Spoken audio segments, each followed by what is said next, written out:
everyone, Miss Carrie here.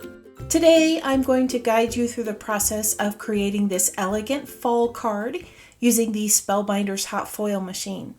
If you're unfamiliar with hot foiling, there's no need to worry. I'll provide you with some simple tips to help you feel confident in making this card. I have gathered a few supplies from Trinity Stamps for my card making project. To create the background, I'll be using this lovely tree frame panel die. This is available in two sizes, an A7 and A2. I'll be using the smaller 4 1/4 by 5 1/2 metal die for my project. Next week during my live crafty coffee hour, I'll share another fall project with the larger one. I'm going to show you how to use the Spellbinder hot foil system, and this ripe pumpkin collection is going to be perfect for our beginner project.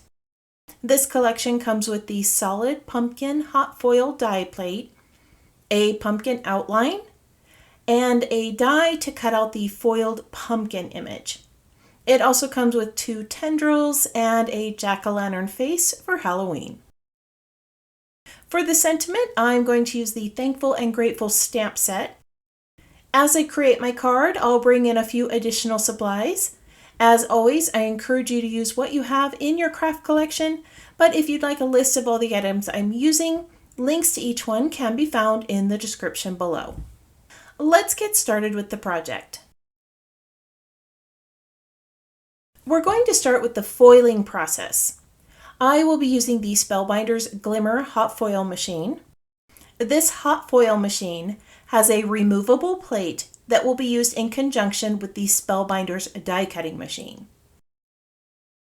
I have plugged it in, and now I'm going to toggle the switch on the back to turn it on.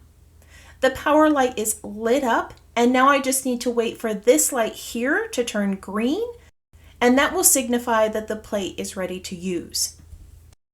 I'm using a gold foil. I recently taught a Cricut foiling class where I used a pressure transfer foil.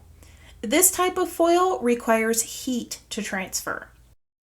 The paper you use should also be designed for hot foiling.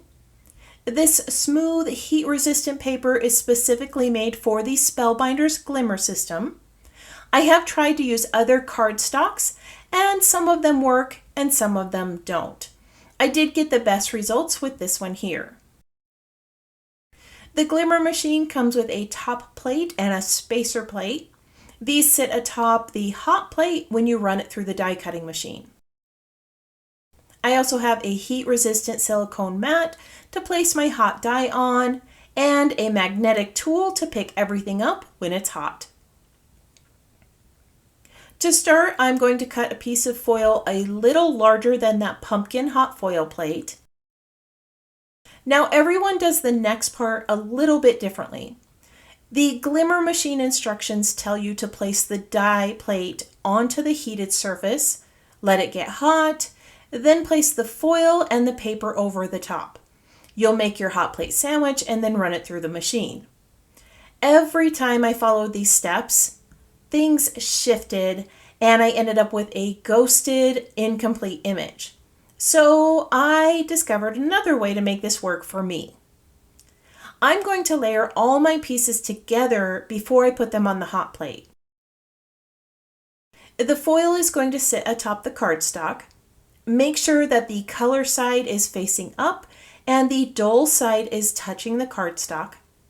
I like to center it with plenty of room around the sides. I'm going to place the die pattern side down over the foil, and then I'll use some repositionable tape to secure all the layers together. This is what prevents it from shifting when I move it over to the die cutting machine. My light is now green, so I'll pick up all the layers and place them on the hot plate with the die plate facing down. Be careful because that Glimmer plate is hot. You don't want to touch it when you set this in place. I'm going to push the timer button. This will continue to flash as it heats the metal die plate. Once the timer stops blinking, I'm going to disengage the plate from the machine. Now I can bring in my die cutting machine and layer my 2 plastic plates over the top and run it through. This is where everything always shifts for me and I end up with that ghosting or partial image. Having it all adhered together prevents that shift. After I run it through, I'm going to remove the 2 top plates and use the magnetic tool to lift the layers and place them on the silicone mat. The plate and die are very hot, so be careful. I am going to let this cool a moment before I remove the foil. Everything's nice and cool now. I have removed the tape, and now I'll slowly pull off the foil to see the gorgeous image it created. Isn't that lovely? I did get some foil on the corners. This pumpkin is going to be cut out, so I'm not worried about it. But if you need to remove mistakes like this, a sand eraser does the trick.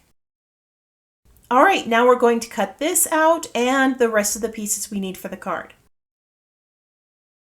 I have already cut out some leaves from gold cardstock using the Garden Flowers collection. This is one of my favorites from Trinity Stamps. I'm also going to cut 2 of the A2 tree frame panels from white cardstock. I am using a heavier weight 100-pound cardstock because I plan to pop it up off the card, and I need it to have a little bit of structure. I'm going to cut out my foil pumpkin, the pumpkin outline, and the tendrils. I want the outline of the pumpkin to pop up off the card, so I'll cut 3 of these from white cardstock as well. For my sentiment, I'm going to heat emboss the word grateful in gold. I'm going to prep my cardstock with some anti-static powder, then I'll place this in my MISTI. I am using a clear embossing ink, but you could also use a gold pigment ink for this project. After I sprinkle it with some fine gold embossing powder, I can heat set it with the heat tool. Now we have all the pieces ready and we can make our project. In my tray, I have the parts for the pumpkin, my leaves and tendrils, and a flower that I cut from vellum. For my card base, I chose a deep navy blue. I think navy and gold are such a lovely pairing.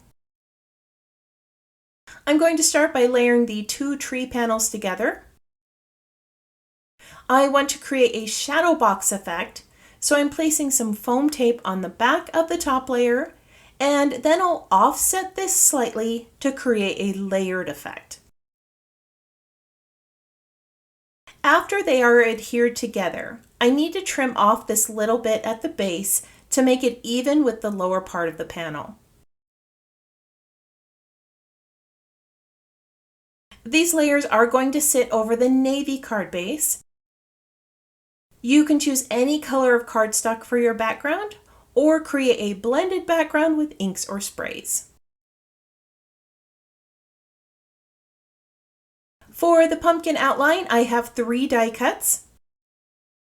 I wanted these to have some dimension, but they're way too thin for foam tape. Layering the die cuts together will give me the dimension I want. As you can see, once they're stuck together, they create a thicker layer that pops up over the pumpkin. I am adhering this with a little bit of liquid adhesive. Be careful when you lay this in place because you don't want to get any of that glue on the foil. It can be difficult to remove. My pumpkin is going to sit on some foam tape near the center of the card. Don't you just love that mix of blue, white, and gold? It's such an elegant color palette. Now all we need to do is adhere the rest of the pieces in place.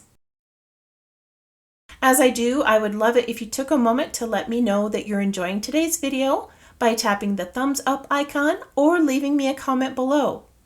In the comments, let me know if you're new to creating with hot foil or if you have any tips that you would like to share. We always enjoy learning from other creators. All right, I'm going to layer my vellum flower over here. This was cut using another die in the Flower Garden collection. To finish it off, I'm going to add a twine bow at the top, and then I'll adhere that sentiment in place.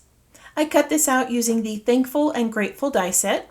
You could also use the word thankful from that collection.